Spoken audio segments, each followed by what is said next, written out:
So Michelle's going to talk today about her book called Beloved Beasts, Fighting for Life in the Age of Extinction. And I think it's one of the things that I thought sounded really fascinating about her book is that she talks about some of the organizations that have explored the protection of species, and then she's also going to talk about what she calls the darker side of modern conservation, which has been overshadowed by racism and colonialism. So we have been, I think a lot of us have had a lot of information about this over the last few years. And I'm really interested to hear her perspective on that. My husband told me the other day, and maybe more of you have heard this, the Audubon Society is changing their name. So yeah, our world is changing as we learn more about our past and where we want to go in the future. So that's pretty awesome. And I haven't read her book yet, but I'm inspired to by what I've seen so far. So I'm going to go back to Zoom, see if she's back yet. There she is. Here. Sorry about that. Let's see if this works. Oh, that worked. Okay. So apologies for that delay. So I have 20 minutes. Is that right, Mary? Yeah, 20 minutes. And then we usually leave time for questions after that 20 minutes. Okay. All right. I want to respect your time. I know you have a lot on your agenda today. So first of all, thank you so much for having me. I'm really pleased to be talking with you today, partly because I'm one of your grateful constituents. As Mary said, I live in White Salmon, and when I moved here in 2013, I really just fell in love with oaks, with their beauty and their role in the ecosystem,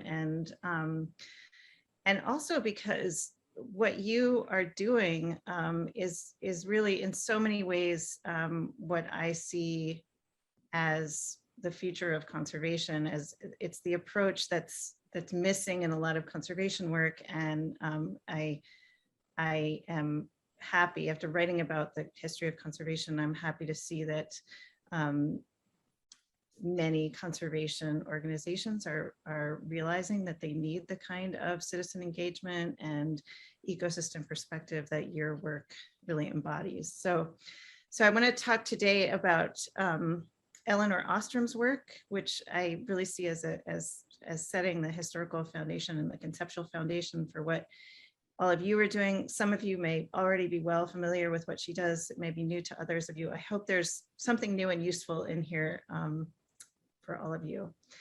So just as a quick introduction to how I came to wrestle with the history of the modern conservation movement, I started out as a biologist. This is me many years ago.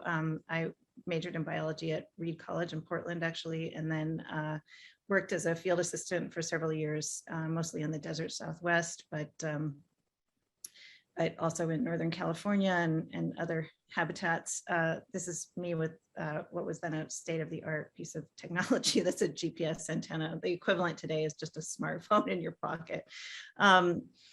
So these jobs were fascinating, and especially fascinating to me because they brought me up close with local fights over endangered species, which, as you well know, are continuing all around our region. And what struck me even at the time was not only how bitter these fights were, but how they seemed to always take place completely out of context.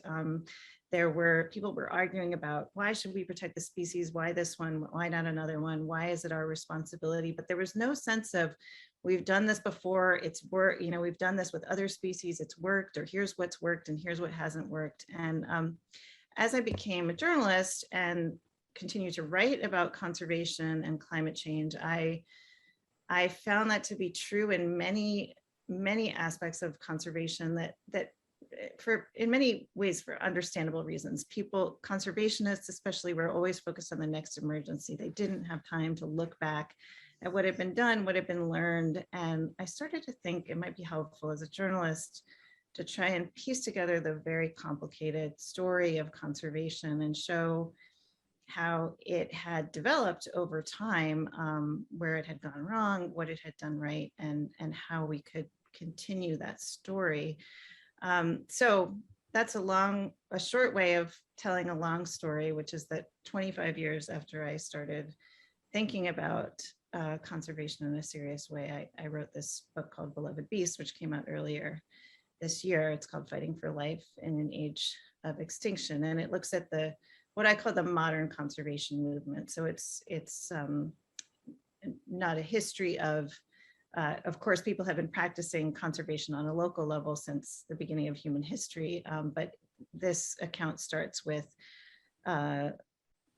in about 150 years ago, when people first started thinking about how to protect species that they didn't necessarily live alongside. And of course, even with that limitation, it's a very long and complicated story. And the way I decided to tell the story in a way that would be, a reasonably sized book that wasn't 10,000 pages long, was to choose about a dozen people who I saw as really standing at turning points in the conservation movement. Either they brought those turning points about, or they were present as they were happening. So through their life stories and through their connections with one another, which were especially interesting, I was able to show how the tradition of conservation has evolved. So I'm sure you recognize some of these faces.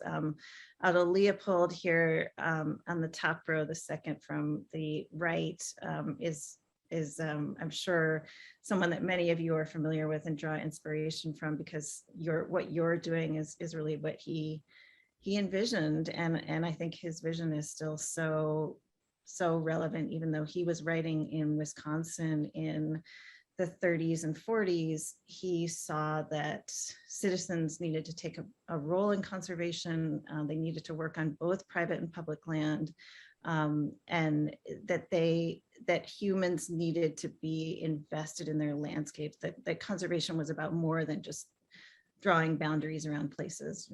Boundaries are useful, but also people need to be in relationship with their landscapes. So there's Rachel Carson here on the bottom. There, Michael Soule, who was the founder of the field of conservation biology. So I told the stories of some of these people who are quite well known, some of whom are not as well known, and who I really appreciated getting to know better. And my sense after really breaking my brain trying to tell this story coherently was that the great accomplishment of the conservation movement, the modern conservation movement as I defined it, is that, as I said, the people who built the movement made it possible for people to care about species that they didn't necessarily live alongside, and they built an international network of people and organizations that could work together across boundaries, and that global network is still very important. But what they overlooked, or what many conservationists overlooked, was the ability of people to care for their home landscapes. And Leopold was, I think, one of the few strong voices insisting that this was necessary. But because the conservation movement had its origins mostly in circles of elite, mostly white, mostly male hunters in Europe and North America, these people tended to be quite dismissive of the ability of poorer people of different races, people of different nationalities, to responsibly care for their landscapes. And this was especially ironic given that, many of those people whose work they were so dismissive of had been caring for their landscapes successfully for millennia. And this disconnect was especially tragic when the modern conservation movement went international, and when conservationists from Europe and North America started working in colonial territory, there was a lot of displacement of people who were practicing conservation in many well-established ways, but were booted off their land by the creation of national parks. And that's actually still happening, not in exactly the same way, but it still happens today. People are still being displaced by new national parks that are created from the top down. Fortunately, the conservation movement, I think, has become much more aware of this oversight in its history. And thanks to the work of researchers and conservationists and people who have practiced conservation in traditional ways and have recovered those practices and revived those practices, I think that this missing piece in the conservation movement is really gaining traction. So I want to just talk a little bit about that, how that happened and how I see it going forward. So Eleanor Ostrom was not a conservationist in a professional sense, but I think if there's one person from my book I wish conservationists knew more about, it's Eleanor Ostrom, because her work is so relevant, I think, to conservation and also just how we think and talk about conservation as conservationists. So she was a political scientist and an economist, and she came of age. She started her career in the late 1960s, and this is her when she was just starting out. And the beginning of her career coincided with the publication of a paper called The Tragedy of the Commons. Now, I'm sure even if you have never laid eyes on this paper, you've heard the expression, the tragedy of the commons, published in 1968. It was an essay by an ecologist. I think it's important to point out it was an essay because it was published in Science. People often assume it was a piece of research, but it was an essay, as it was sort of the equivalent of an op-ed you might see in the New York Times today. It was someone with some expertise speaking about how he saw the world. It continues to be one of the journal's most cited and most requested papers, and a paper that was published a couple of years ago found that most college instructors still teach it more or less uncritically.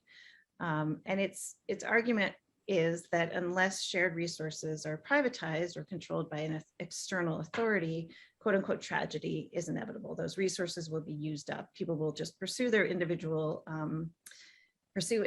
gain and not think about the greater good or the long-term good of themselves or of the community. And as I said, this was really reflected Garrett Hardin's worldview, which later in his life became clear that it was his view of the human race, and especially of people who were not white and not wealthy, was pretty dark and pretty prejudiced. So those ideas, I think, start to come through in this piece because his sense of human possibility and a sense of human capability is so pessimistic. However, the tragedy of the commons as an expression and as a concept was, as we would say today, the perfect meme. It's incredibly sticky, and I think there is a reason for that. It feels inevitable. Garrett Hardin was saying, not only does it happen, but it's inevitable. There's no way out of it. And it feels inevitable to us. I mean, if you've been in a traffic jam or if you've been in a dirty public toilet, you've experienced the tragedy of the commons, and it's easy to think, oh my gosh, this is just the way people are. And there's a million examples from history. We've all seen pictures of, evidence of the bison slaughter when commercial hunters almost drove the bison to extinction by pursuing their own individual gain. If you've been in a park lately, you certainly have experienced the tragedy of the poop commons, where people just pursue their individual convenience to the inconvenience of everybody else. But Eleanor Ostrom had been doing her PhD work on a group of groundwater users in Los Angeles, in her native Los Angeles, where of course groundwater is a very scarce resource. And she knew that these groundwater users had not resorted to privatization. They had not resorted to state control, but they had among themselves worked out this kind of messy but workable process to share groundwater. And so she looked at this paper of this essay of Garrett Hardin's and said, well, I know, yes, the tragedy of the commons happens, but I know it's not inevitable because I know of at least one example where it hasn't happened. And she devoted much of the rest of her career to proving the non-inevitability of the tragedy of the commons. And her conclusion was, we are neither trapped in inexorable tragedies nor free of moral responsibility. And I like that second part because I think one of the temptations of the tragedy of the commons is to say, oh, well, if this is inevitable, then I give up. We don't have to do anything. And she was saying, no, actually, yeah, you can escape the tragedy of the commons, but you have to work at it. And because it's possible to escape it, you have a responsibility to work at it. And that's what I see groups like yours, really, that's the space you're filling. And it's a very important one.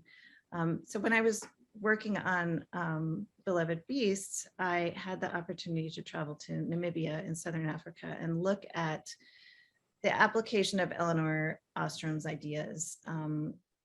And these are some photographs of work that's being done as part of a 30-year-long, now nationwide system of,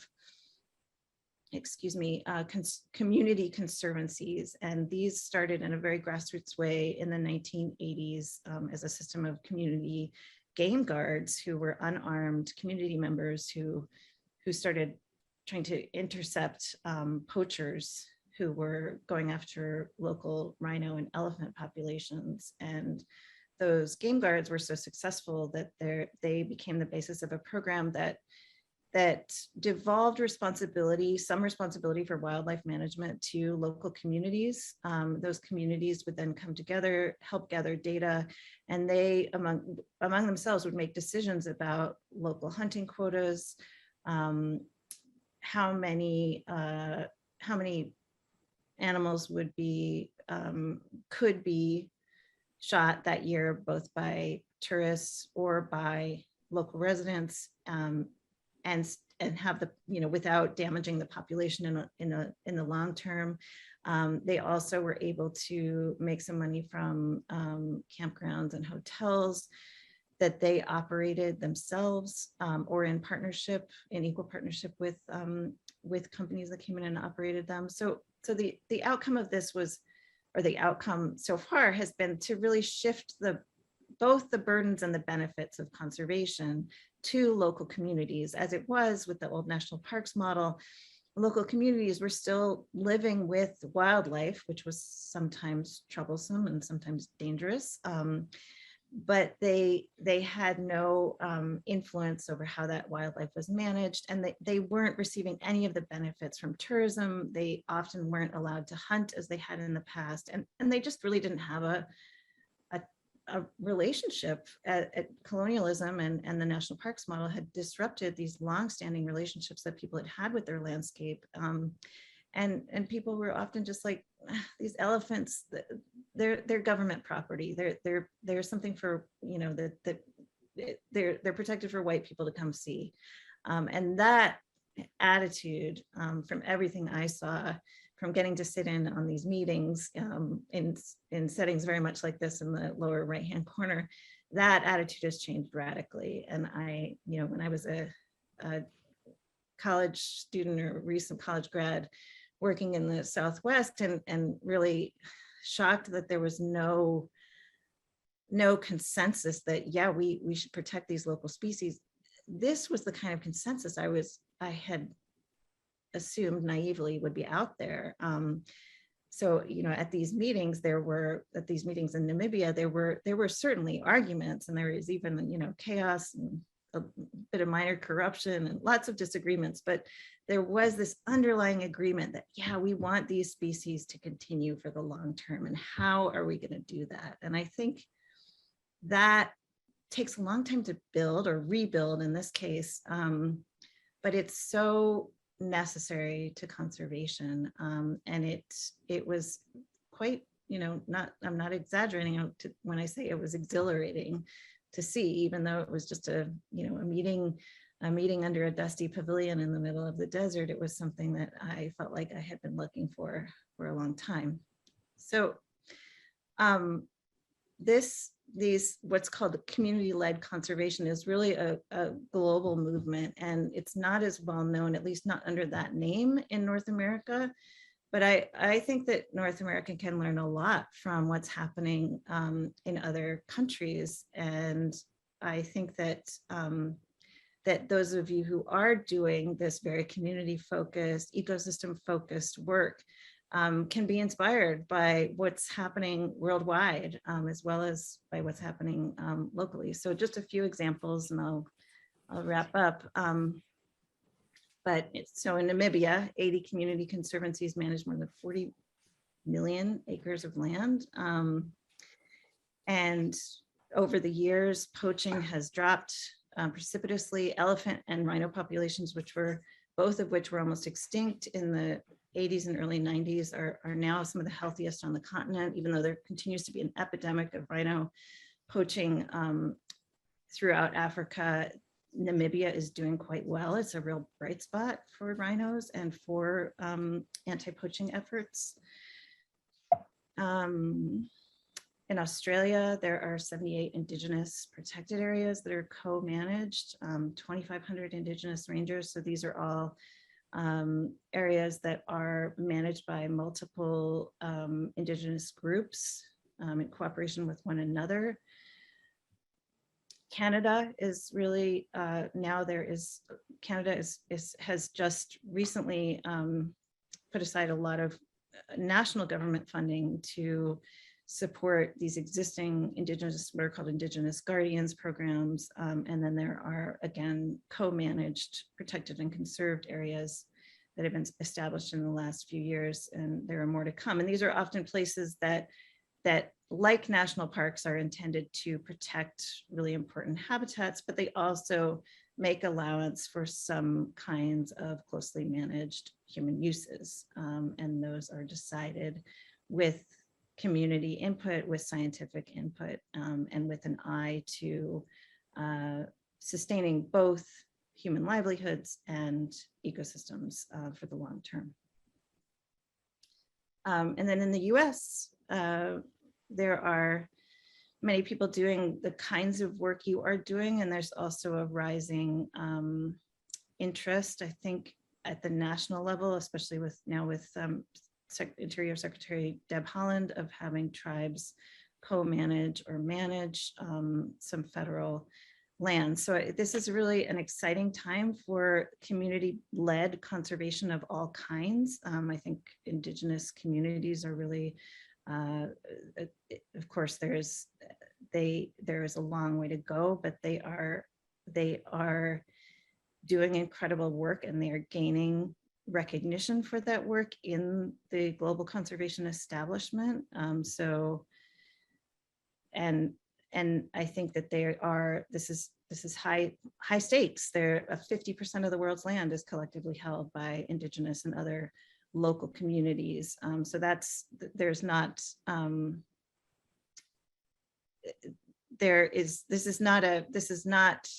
how do I want to say it? This is not a boutique movement. This is a movement that can really affect our collective future. And I think you're a part of it. And I think it's a really exciting direction. Of course, even with the challenges we face, there's always worries as to whether this can happen quickly enough or comprehensively enough, but it is happening. And I think we should all take heart from that. And these are some of the groups that are working at an international level. Again, these are Indigenous-led groups, but these are not only Indigenous communities that are speaking up for their right to participate more closely in the management of their local resources, the resources that they depend on for survival. And finally, I think my big take home from my book project, and something that as I said, one of the reasons I'm so happy to talk to your group and groups like yours, is that conservation is about more than protecting other species from humans. And I think even people who are interested in the protection of other species, they still have this old model in their mind that it's about separating people from other species. It's about drawing lines. It's about making sure that we don't harm certain extremely charismatic, extremely rare species. And certainly there's a place for that in the conservation movement, but that's only the beginning. Preventing extinctions of these very rare species is only the beginning.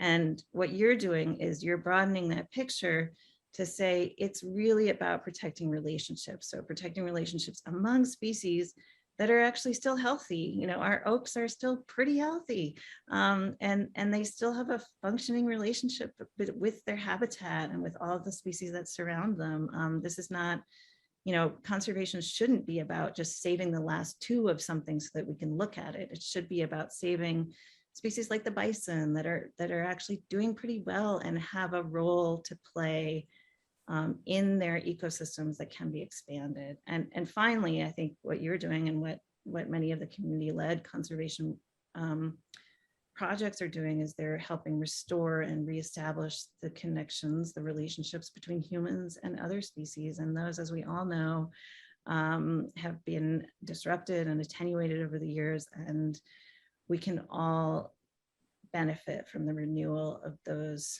positive relationships. I think many of us know that about the destruction that humans have caused. That's certainly true, but we also have a positive role to play in conservation, and showing people what that looks like and how that can be done, I think is the way forward for conservation. So lastly, this is Eleanor Ostrom when she was awarded the Nobel Prize shortly before her death. I think it was in 2009, she won the Nobel Prize in economics. She's still not as well known as she should be, even in her own field, for a Nobel Prize winner.